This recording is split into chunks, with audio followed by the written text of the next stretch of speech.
हमारा हमसाया भारत इस वक्त दुनिया का एक ऐसा मुल्क है जिसके वजीर आज़म एक हिंदू नस्ल प्रस्ताना सोच की पार्टी यानी बीजेपी से ताल्लुक़ रखता है। इसका वजीर आला बाकायदा हिंदू पंडित के लिबास के अंदर घूमता है और दिन रात मुसलमानों के खिलाफ जहर उगलकर इन्हें ख़त्म करने की बात करता है। इसके वजीर सरेआम आकर पब्लिक गैदरिंग्स के अंदर मुसलमानों को ख़त्म करने और मुल्क बदर करने की धमकियां देते हैं, मगर कोई कुछ नहीं बोलता।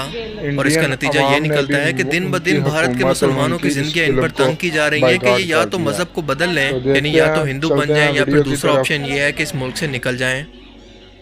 इसी दहशतगर्द माइंडसेट रखने वाली सियासी जमातों यानी बीजेपी और आरएसएस ने मीडिया और फिल्म इंडस्ट्री को भी यरगमाल बनाया हुआ है, क्योंकि जब से ये हुकूमत के अंदर आए हैं मुसलमानों के खिलाफ नफरत और प्रोपेगेंडा की एक ऐसी लहर शुरू हुई है जो कि हर गुजरते वक्त के साथ मुसलसल बढ़ती जा रही है, ख़त्म होने का नाम नहीं ले रही। जिसका सबूत आप इनकी मुसलमान और पाकिस्तान मुखालिफ फिल्मों के अंदर हर कुछ अरसे के बाद देख सकते हैं।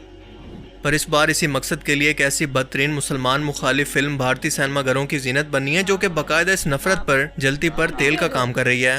हिंदुओं को बाकायदा उकसा रही है कि इस मुल्क के अंदर अगर रहना है तो तुम्हें मुसलमानों को ख़त्म करना होगा, सिर्फ यही तुम्हारे सबसे बड़े दुश्मन है। और इस फिल्म का नाम है दी केरला स्टोरी, जिसे लेकर आज सोशल मीडिया पर एक कोराम मचा हुआ है, क्योंकि आरएसएस के गुंडे अगर इसकी फ्री टिकट्स बांट रहे हैं तो नरेंद्र मोदी खुद अपनी तकरीरों के अंदर इसकी प्रमोशन कर रहा है। मगर सवाल यह है कि आखिर क्यों?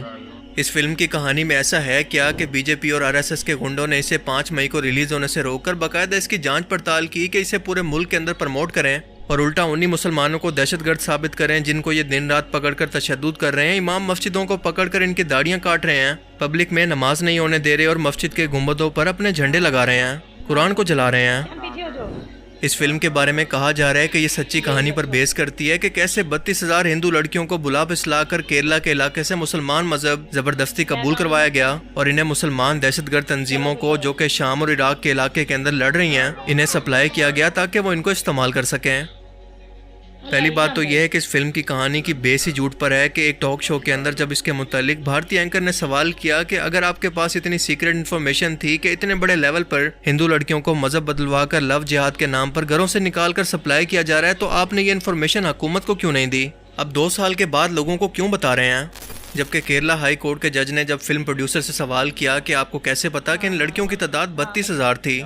इस सवाल के बाद इसका जवाब था कि हाँ 32,000 तो हमने खुद से ऐड किया है, लेकिन असल के अंदर ये सिर्फ 3 लड़कियों के मिस होने की कहानी है और इसीलिए हम माफ़ी मांगकर फिल्म के ट्रेलर को हटाकर इसे दोबारा से रिलीज करेंगे। मैं इस दुनिया से छुट्टी चाहता हूँ अब। जी हाँ, ये भारतीय अवाम के साथ मजाक ही तो हो रहा है, क्योंकि भारतीय अवाम ने फिल्म के ट्रेलर को ही देखकर एडवांस बुकिंग कर ली थी, इसकी टिकट्स खरीद ली थी, फ्री की प्रमोशन भी हो गई, तो जाहिर है कि ये लोग अपनी गलती मानकर इसका ट्रेलर दोबारा से रिलीज कर सकते हैं। यानी कुल मिलाकर प्रोपेगेंडा भी हो गया और इसके साथ साथ पैसा ही पैसा होगा। आप जरा सोच कर देखें कि इतने सेंसिटिव टॉपिक पर झूठ फैलाने और प्रोपेगेंडा करने पर क्या इसके खिलाफ केस नहीं होना चाहिए था? अब सवाल ये पैदा होता है कि अगर इस फिल्म डायरेक्टर को पहले से पता था कि इतना बड़ा मजहबी फ्रॉड हो रहा है तो इसकी इन्फॉर्मेशन इन्होंने गवर्नमेंट से क्यों छुपा कर रखी? और इन केस अगर गवर्नमेंट को ये इन्फॉर्मेशन थी तो ये कैसे मुमकिन हुआ कि इसे रोकने के लिए भारतीय हुकूमत और एजेंसियों ने कुछ नहीं किया? और अगर नहीं किया तो अब फिल्म बनाकर हमदर्दियाँ हासिल करने का क्या मतलब है? तो साबित हुआ कि ये एक टोटली फेक और मनगढ़ंत कहानी है जिसे सिर्फ और सिर्फ नफरत फैलाने के लिए बनाया गया है, क्योंकि कॉमन सेंस कहती है कि अगर वाकई ऐसा था तो इन 32,000 लड़कियों में से कोई एक लड़की भी कभी मीडिया पर सामने क्यों नहीं आई? चलो इनको भी छोड़ें, क्या इनके घर वालों ने भी कभी इसके मुतल्लिक कभी कोई एहतजाज नहीं किया कि इनकी बेटी मिसिंग है या इसे अगवा कर लिया गया या फिर ज़बरदस्ती इसका मज़हब बदलवाया जा रहा है? ये चीज़ कोई सेंस नहीं बनाती। टोटल बेसलेस कहानी है जैसा कि बॉलीवुड की ज़्यादातर फिल्मों की होती है, जिन्हें देखकर साफ पता चलता है कि सेट और एक्टर पर तो करोड़ों खर्च किए गए मगर कहानी को चाँद फतेह अली खान से ये कहकर लिखवाया गया है 150 रुपया देगा। सो अब ये तो कंफर्म है कि ये फिल्म सच्ची नहीं है, पर यह भी कंफर्म है कि ये एंटरटेनमेंट के लिए भी बिल्कुल भी अच्छी नहीं है, जिसे देखने से बेहतर आप ये मास्टरपीस सुनना ज़्यादा पसंद करेंगे।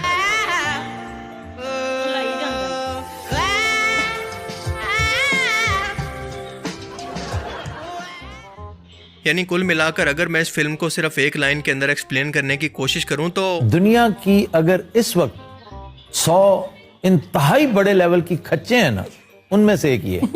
बेकार डायरेक्शन, बेकार डायलॉग जिनके अंदर जरा भी इमोशन नहीं और बिना सर पैर के कहानी जिसके अंदर जबरदस्ती मुसलमानों के खिलाफ नफरत को घुसेड़ा गया है। ये मैं नहीं कह रहा बल्कि इसकी 1 स्टार रेटिंग ये बता रही है।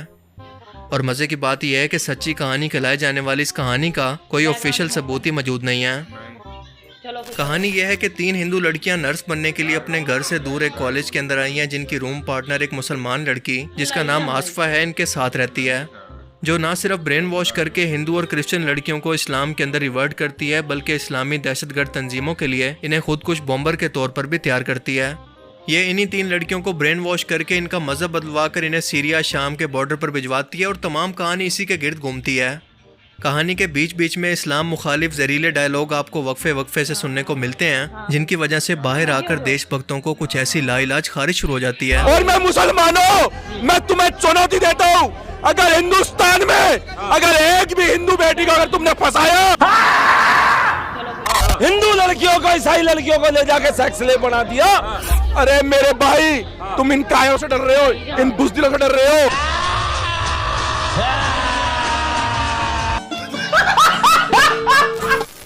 जबकि फिल्म क्रिटिक्स, जो कि बड़ी बड़ी ऑर्गेनाइजेशन हुआ करती हैं, इनके मुताबिक इसे 0 रेटिंग देनी चाहिए। अब ऐसा भी नहीं है कि पूरे भारत के अंदर कभी कोई ऐसा वाकया हो ही नहीं सकता या फिर ऐसा कभी नहीं हुआ होगा। हर सोसाइटी में अच्छे या बुरे लोग किसी भी मजहब के हो सकते हैं, मगर जहां पर मेजॉरिटी ही ऐसी हो और ऐसा प्रोपेगेंडा वाला खतरनाक नफरत अंगेज जहर फैलाए, तो फिर ये आग सबको अपनी लपेट के अंदर ले लेती है, फिर चाहे कोई कसूरवार हो या बेकसूर।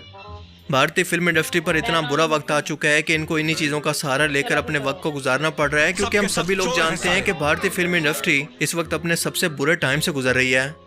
ये डाउनफॉल का शिकार है, क्योंकि हम सभी लोग जानते हैं कि बिना सर पैर के फिल्मों ने इसकी क्रेडिबिलिटी बिल्कुल ख़त्म कर दी है, ख़ास तौर पर तारीख पर बनी फिल्म्स पर।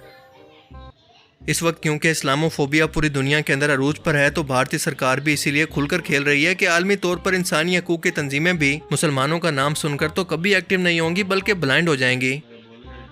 केरला स्टोरी असल में द कश्मीर फाइल्स की कामयाबी से इंस्पायर होकर बनाई गई थी कि शायद इस बार इस प्रोपेगेंडा को भी इनकी आवाम वैसा ही रिस्पॉन्स देगी, मगर इस बार लगता है कि भारतीय सरकार के ये इरादे पूरे होते नजर नहीं आते। हम देखते हैं कि ऐसी फिल्म्स को जानबूझकर देशभक्ति से जोड़ा जाता है, ताकि जो इसके खिलाफ थोड़ा सा भी रिसर्च बेस और लॉजिकल होकर सोचने की कोशिश करे तो वो एंटी नेशनल के लेबल से बचने के लिए ऐसा ना कर पाए। और दूसरा, भारतीय मीडिया, जो कि बीजेपी का स्पोक्स पर्सन है, वो इसी प्रोपेगेंडा के लिए दिन रात अपने खुद के लोगों का ब्रेन वॉश कर रहा है और आगे भी करता रहेगा। मगर इन लोगों के लिए अफसोस की बात यह है कि ये डिजिटल ज़माना है, सोशल मीडिया का दौर है, इसलिए ये जितनी भी कोशिश कर लें, सच एक न एक दिन कहीं ना कहीं से सामने आकर इन्हें ये ज़रूर बोलेगा। बाकी आप इस बारे में क्या सोचते हैं? अपनी कीमती राय का इज़हार कमेंट सेक्शन में ज़रूर करें। एक तो लाइक और शेयर ठोक दीजिए, महाकाल का दबा के लाइक और शेयर ठोक दीजिए। अब मैं मिलूंगा आपसे एक ऐसी ही नई इंटरेस्टिंग वीडियो में, तब तक के लिए अपना बहुत सा ख्याल रखिएगा। Thanks for watching this video. अल्लाह हाफिज़।